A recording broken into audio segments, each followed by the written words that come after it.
Bonjour, c'est Alexandre Langlais. Bienvenue sur le podcast dédié à la transformation digitale des entreprises et des organisations. Alors, vous pouvez me retrouver également sur mon site perf-actor.com.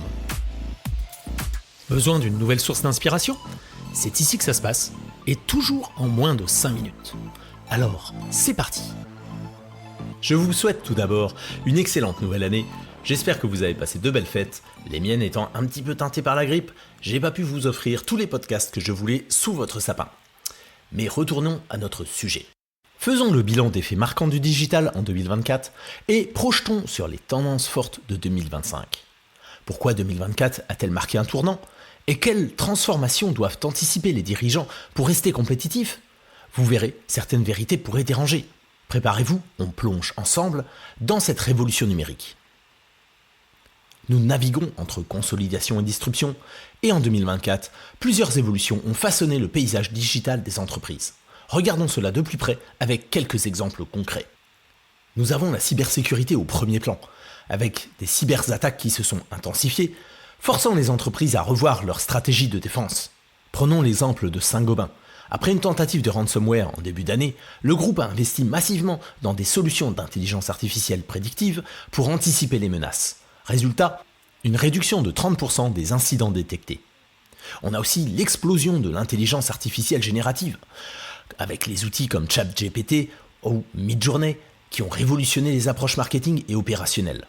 En 2024, Decathlon a intégré l'IA pour personnaliser ses campagnes en temps réel en fonction des comportements clients. Et à la clé, une augmentation de 18% des ventes en ligne sur certains segments. On a également la réalité immersive et l'interaction client, avec un autre exemple percutant, celui de Renault, qui a lancé une expérience virtuelle permettant aux clients de configurer leur véhicule dans un environnement 3D interactif.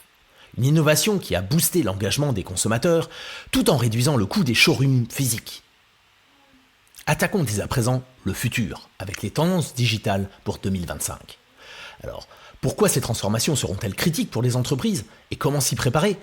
Alors forcément, on pense en premier à l'intelligence artificielle qui est omniprésente. Les entreprises qui n'investiront pas dans les outils d'IA risquent de perdre rapidement du terrain. Mais attention, miser sur l'IA, c'est aussi affronter des questions éthiques majeures, notamment sur la protection des données. En 2025, la réglementation européenne se durcira encore, poussant les entreprises à naviguer dans un cadre légal complexe. Nous avons aussi le marketing vocal. Alors, imaginez ceci, 40% des recherches en ligne seront effectuées via la voix. Pour exemple, Carrefour expérimente déjà des assistants vocaux intégrés dans des cuisines connectées pour suggérer des recettes basées sur vos achats récents. Cela crée un pont direct entre l'utilisateur et le panier d'achat. Et on a également la réalité virtuelle comme canal stratégique. L'intégration de la réalité virtuelle dans la stratégie des entreprises ne sera plus une option. L'Oréal prévoit d'étendre ses essais maquillage en réalité augmentée à l'échelle mondiale. Pourquoi est-ce crucial ? Parce que cela crée un effet waouh, tout en collectant des données précieuses pour comprendre les préférences des consommateurs. Alors forcément, on pense à une certaine polémique dans la transformation digitale, parce que quand la technologie défie l'éthique, cela peut poser quelques problèmes. Il y a en effet un revers à la médaille. Les innovations rapides s'accompagnent d'inquiétudes croissantes. L'obsession de la personnalisation. Bien sûr, jusqu'où peut-on aller sans paraître intrusif ? Des consommateurs se plaignent déjà de sentir que leurs données sont exploitées à outrance. Et la dépendance à l'IA. En 2024, la Poste a dû interrompre temporairement ses services logistiques en raison d'une panne généralisée dans son système d'optimisation basé sur l'IA. Cela a montré à quel point l'automatisation peut fragiliser les opérations. Bien sûr, les C-level doivent trouver le juste équilibre entre adoption technologique et le respect des valeurs fondamentales. En résumé, 2024 a été une année marquante, avec des avancées spectaculaires, mais aussi des défis majeurs. 2025 s'annonce comme une année décisive, où l'anticipation sera le maître mot. À vous, dirigeants, consultants, décideurs, de prendre la mesure de ces changements et d'agir dès aujourd'hui. Merci d'avoir écouté Digital Actor.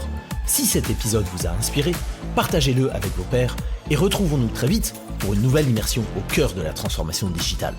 À bientôt.